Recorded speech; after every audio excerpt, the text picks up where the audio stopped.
Good morning, ladies and gentlemen. Welcome to the Ultimate Manifestation Podcast. I'm your host, Sean Robert Grant.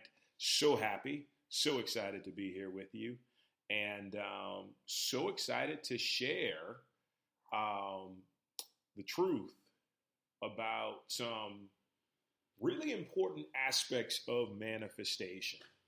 Okay, and so when we think of manifestation from the standpoint of how do we get the universe, or more importantly, how do we get on the same page as the universe and the law of attraction in order to manifest our truest desires, right? So that's always been a really big passion of mine, because there's a truth to it that's not always clear, that, sometimes you can miss because you're so stuck in a third dimensional mindset that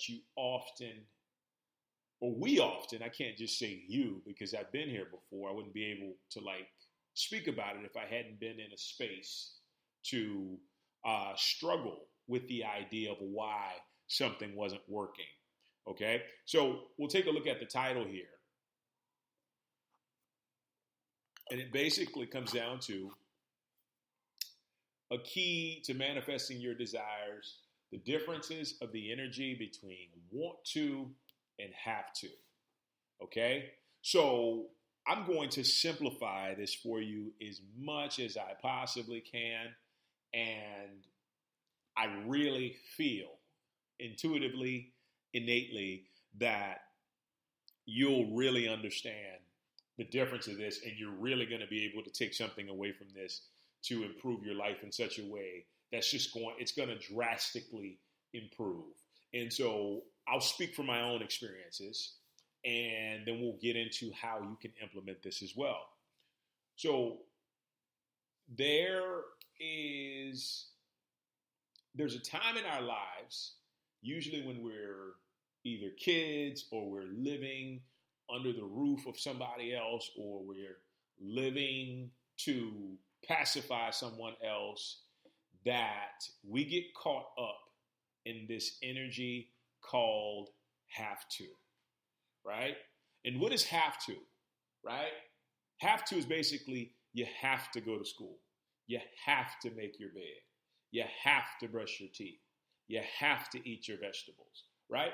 It becomes so programmed. So between the ages of 0 and 7 years old, we are downloading so many programs that are operating our lives to this day, unless we change them at a certain point. But more importantly, I guarantee you more than 80%, probably more, of the people in this world, in this universe, in society, are operating on those beliefs that they picked up from the ages of 0 to 7, right? Because we're just not trained or instructed to go back and try to set the record straight, so to speak.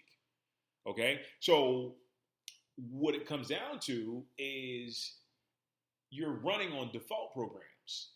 And so you take those default programs into your life, and instead of you, and to get back sort of to my story, I look at how much I live this. And as I was living it, there was this disconnect type feeling, this feeling of dissonance within myself, that basically knew that I wasn't doing what I was wanting to do. And we'll get to that here in a minute. But I wasn't doing what I really felt like I wanted to do. And so, case in point, this kind of came down to going to different schools, or going to certain schools, so just going to college, period. Playing a specific sport, right? Because of what you might think it might give you down the road. And it was so many different things that I picked up, and I took it into adulthood immediately. And I would be honest with you, I literally lived my life for the longest time doing all the stuff that I had to, right? Or I felt I had to, as opposed to doing the stuff that I want to. And the reason this is so important because you don't have to do anything, but you have to be aware. It'd be in your best interest. I don't want to say have to, but it'd be in your best interest, in all of our best interests, to really take a moment to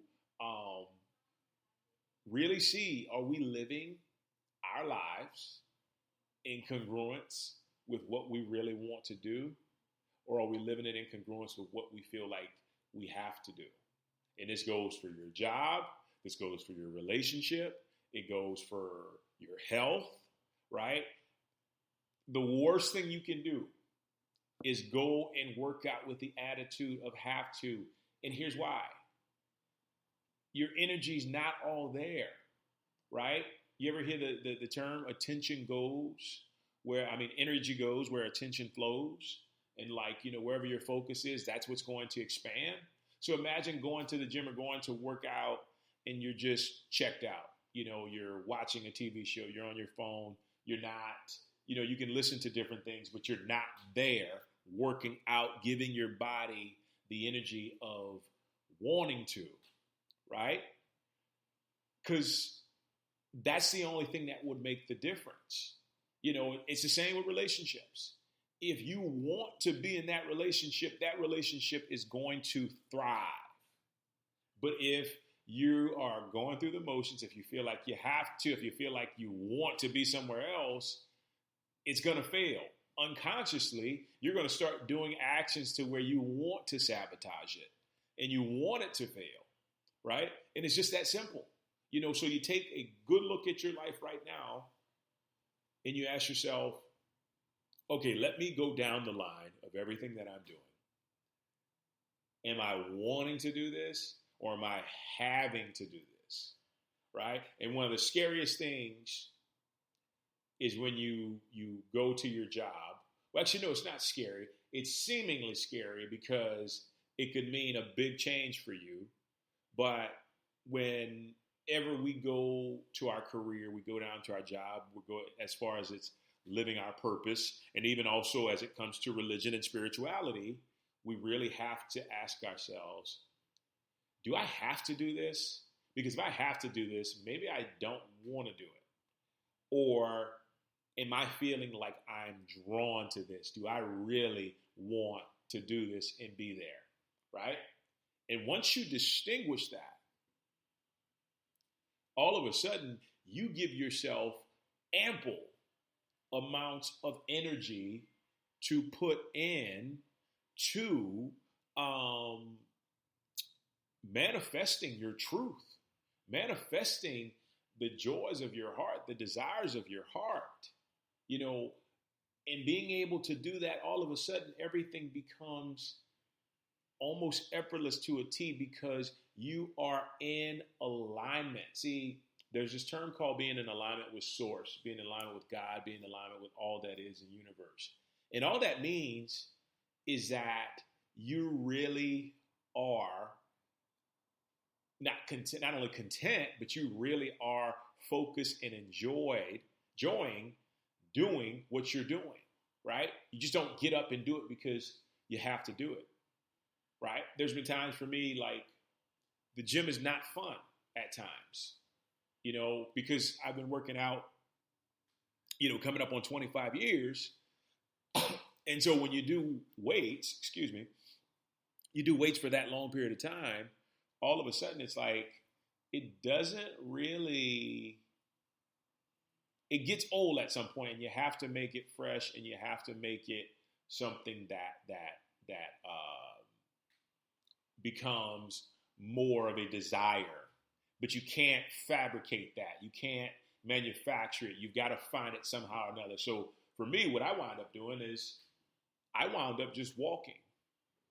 And walking became something so fun because the experience of it opened my brain up. I got a chance to go out and be in nature. I got a chance to, spend more time with my wife. I got some exercise in. It wasn't such impact. It wasn't a lot of impact on my body. And it was truly a magnificent change up to just going to the gym. So after walking for a bit, all of a sudden I discover authentically that I was ready to get back into the gym again, right? I was ready to get back into the gym again. And there was a desire to be in the gym.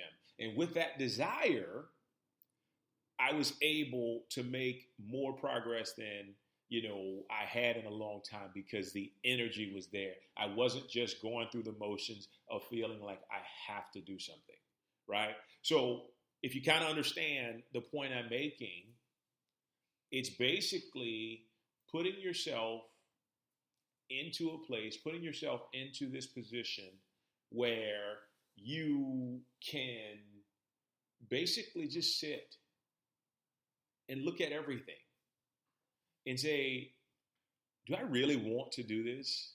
Do I really desire to do this? Is this something that I would show up to and show up happily, show up grateful, show up excited? Is this something that falls into that category? Or does it fall into the other category, right? Or something where I'm just kind of doing it because I have to do it. There's so many people that suffer from depression, that suffer from unhappiness in general, and a lot of it is because they betray themselves every day of their lives when they go to jobs they don't really want to go to, when they be with individuals in relationships that they really don't want to be with, when they live in places that they really don't want to live in, but yet and still they continue to do it. And so what happens is it just creates more of the same energy till what?